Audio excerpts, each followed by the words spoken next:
হয়, আজি মুখ্যমন্ত্ৰী ডক্টৰ হিমন্ত বিশ্ব শৰ্মাৰ জন্মদিন উপলক্ষে ইতিমধ্যে দেখা পোৱা গৈছে ৰাজ্যৰ প্ৰান্তে প্ৰান্তে দেখা পোৱা গৈছে যে মুখ্যমন্ত্ৰীৰ জন্মদিন উপলক্ষে এক আনন্দ উল্লাসেৰে ভৰি পৰিছে।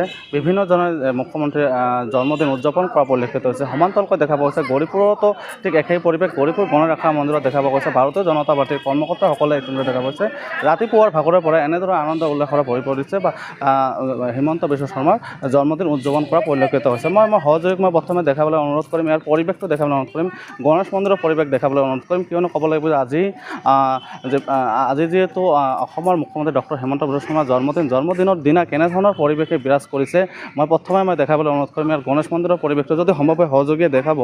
গণেশ মন্দিৰৰ পৰিৱেশ যে ৰাতিপুৱাৰ ভাগৰ পৰা দেখা পোৱা গৈছে যে জন্মদিন উদযাপন কৰা পৰিলক্ষিত হৈছে। এটা কথা ক'ব লাগিব যে আজি যি বিশেষকৈ এক জন্মদিন উদযাপন কৰাৰ কাৰণে দেখা পোৱা গৈছে যে 56 কিলোগ্ৰামৰ এটা লাৰুৰে এনেধৰণে জন্মদিন উদযাপন কৰিব। খন্তেক সময়ৰ পিছতে জন্মদিন পালন কৰিব ডক্টৰ হিমন্ত বিশ্ব শৰ্মাৰ জন্মদিন পালন কৰাৰ কাৰণে এনেধৰণৰ যি এইটো হ'ল 56 কিলোগ্ৰামৰ যে লাৰুৰে এনেধৰণে দেখা পোৱা গৈছে এক এনেধৰণে যে জন্মদিন উদযাপন কৰিব। খন্তেক সময়ৰ পিছত এয়া হ'ল গণেশ মন্দিৰৰ পৰিৱেশ মই আপোনালোকক দেখাই আছোঁ। কিয়নো ক'ব লাগিব যে আজি যিহেতু জন্মদিন 56 বছৰত ভৰি দিলে ডক্টৰ হিমন্ত বিশ্ব শৰ্মাই, তাক লৈ দেখা পোৱা গৈছে ৰাজ্যত যদি এক উখল মাখল পৰিৱেশে বিৰাজ কৰা পৰিলক্ষিত হৈছে। যদি সহযোগীয়ে দেখাব এইফালৰ পৰিৱেশটো মই দেখাবলৈ চেষ্টা কৰিম যে বাহিৰৰ পৰিৱেশটো গণেশ মন্দিৰৰ বাহিৰৰ পৰিৱেশটো দেখা পোৱা গৈছে যে আনন্দ উল্লাসেৰে ভৰি পৰিছে। বিজেপি কৰ্মকৰ্তাসকল ইতিমধ্যে দেখা পোৱা গৈছে যে ৰাতিপুৱাৰ ভাগৰ পৰা যে ওলাই আহিছে যে জন্মদিন পালন কৰাৰ কাৰণে এনেধৰণে ওলাই অহা পৰিলক্ষিত হৈছে। যদি সহযোগীয়ে দেখাব, যদি এজনৰ লগত মই কথা পাতিবলৈ চেষ্টা কৰিম, এইফালে সম্ভৱ হয় মই এজনৰ লগত কথা পাতিম। বাইদেউ কি ক'ব, আজি যিহেতু ডক্টৰ হিমন্ত বিশ্ব শৰ্মা অসমৰ মুখ্যমন্ত্ৰীৰ আজি জন্মদিন, কি ক'ব? প্ৰথমতে আমি আমাৰ গৌৰীপুৰ সকলো ৰাইজৰ তৰফৰ পৰা ডক্টৰ হিমন্ত বিশ্ব শৰ্মাদেৱক জন্মদিনৰ শুভেচ্ছা জ্ঞাপন কৰিলোঁ। আৰু আজিৰ দিনটো আমি সকলোৱে উখল মাখলে পালন কৰিম এই আশা কৰিছোঁ। আজি আমাৰ ইয়াতে পূজা অৰ্চনা হ'ব, তেখেতৰ দীৰ্ঘায়ু কামনা কৰি সকলোৱে কেক কাটে, আপোনালোকে কি কৰিব? আজি কিহেৰে পালন কৰিব? আমি আজি পূজা অৰ্চনা কৰিম। সেইটো আমাৰ হিন্দু ধৰ্মৰ যিটো আছে, তেনেকৈ পূজা অৰ্চনা কৰি আমি তেখেতৰ জন্মদিনটো পালন কৰিম। কিহেৰে পালন কৰিব? বস্তুটো কি আনিছে? আজি আমি 56 কেজিৰ এটা বুন্দিয়াৰ লাড্ডুৰে তেখেতৰ জন্মদিনৰ ঠাকুৰক ভোগ চৰাম। এইটো গণেশ মন্দিৰত পালন কৰিব, গণেশ আখৰাত পালন কৰিব আমি।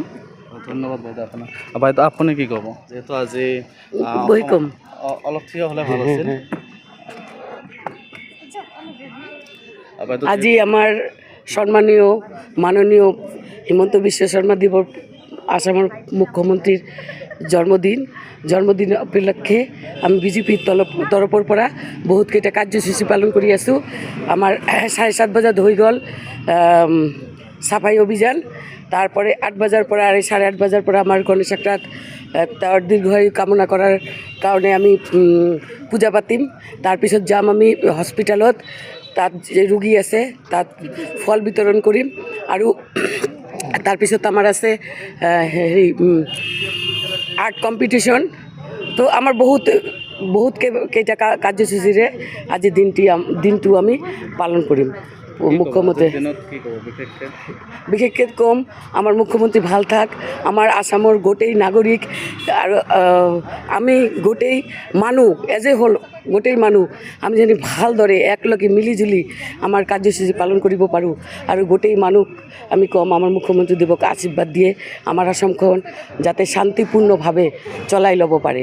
আৰু তেওঁক অশেষ ধন্যবাদ আৰু তেওঁৰ দীৰ্ঘায়ু শুভেচ্ছা গোটেইকেইটা মোৰ তৰফৰ পৰা আৰু গৌৰীপুৰৰ ফালৰ পৰা আৰু আমাৰ বিজেপিৰ ফালৰ পৰা তেওঁক মই দিব বিচাৰিছোঁ। হয়, ধন্যবাদ। কিয়নো ক'ব লাগিব যে এনেধৰণে যে পালন কৰা পৰিলক্ষিত হৈছে মুখ্যমন্ত্ৰী ডক্টৰ হিমন্ত বিশ্ব শৰ্মাৰ জন্মদিন। কিয়নো ক'বলৈ আজি যিহেতু তেওঁৰ জন্মদিন উপলক্ষে ৰাজ্যৰ বিভিন্ন প্ৰান্তত দেখা পোৱা গৈছে যে এক উখল মাখল পৰিৱেশে বিৰাজ কৰিছে। এয়া হ'ল গৌৰীপুৰ গণেশ আখৰা মন্দিৰৰ পৰিৱেশ। এনেধৰণে গৌৰীপুৰ গণেশ মন্দিৰতে দেখা পোৱা গৈছে ৰাতিপুৱাৰ ভাগৰ পৰা যে বিভিন্ন ধৰণৰ কাৰ্যসূচীৰে এনেধৰণে পালন কৰা পৰিলক্ষিত হৈছে। সম্ভৱ হয় মই আন এজনৰ লগত মই কথা পাতিবলৈ চেষ্টা কৰিম। বাইদেউ কি ক'ব, আপুনি কি ক'ব? আজি যেহেতু ডক্টর হিমন্ত বিশ্ব শর্মার জন্মদিন উপলক্ষে কি ক'ব? আমি হেমন্ত মামাক আমি অনেক শুভেচ্ছা জনাই আছোঁ, অনেক কৈছোঁ ভেৰি ভেৰি হেপী বাৰ্থডে। তেনেকৈ আছে হাসি খুচি সকলো সময়তে এনেই থাকে আমি তাৰ কাৰণে অনেক অনেক প্ৰাৰ্থনা কৰি আছোঁ সকলোৱে ভালে থাকে মামা যদি ভালে থাকে তেনে আমিও ভালে থাকিম এইটোৱে কৈ আছোঁ আৰু হয় ধন্যবাদ হয় এয়া আছিল গণেশ মন্দিৰৰ পৰিৱেশ কিয়নো ক'ব লাগিব যে আজি যিহেতু ডক্টৰ হিমন্ত বিশ্ব শৰ্মাৰ 56 বছৰত ভৰি দিয়া পৰিলক্ষিত হৈছে তাৰ সমান্তৰাল দেখা পোৱা গৈছে যে এক ব্যতিক্ৰম ৰূপত এতিয়া এনেধৰণে ক'ব লাগিব যে গৌৰীপুৰ গণেশ মন্দিৰত যে তেওঁৰ জন্মদিন উদযাপন কৰা পৰিলক্ষিত হৈছে এয়া আছিল গণেশ মন্দিৰৰ পৰিৱেশ যিকোনো খবৰৰ বাবে যোগাযোগ কৰক 7099017330 লগতে 7099017110 নম্বৰত